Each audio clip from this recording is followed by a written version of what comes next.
Buffett. Who's in the running? Anyone new? So this is so exciting. I mean, we dragged Peggy off of her desk onto the TV set because she's been working on this morning. I mean, this is all anyone wants to know. I mean, this is the world's most famous investor who's going to take over.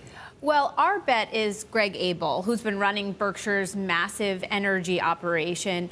But there's really two candidates that have been mostly in the running the last several years, and that's Greg that I just mentioned and Ajit Jain. And he's been the money maker and brains behind the insurance operations, which has given Buffett all of the money that he's needed over the years to buy other companies and become this giant conglomerate from Dairy Queen to battery companies. And what feels interesting about this is, so the news really was that both of these guys were put on the board, That's right? Yeah. And so that's like a step closer. Exactly. Mm-hmm. And so even if the Derby is not so close anymore, I mean, it does sort of really increase their influence, it feels like, on the direction of Berkshire, which, I mean, again, this is a firm that probably is watched by more than any other. It's an investing style that's copied more than any other, I think. What I find interesting, though, is you have all these firms like a Berkshire, like a Blackstone, that started off small, where you had these guys who worked it way up from pretty much nothing, and now they're so big.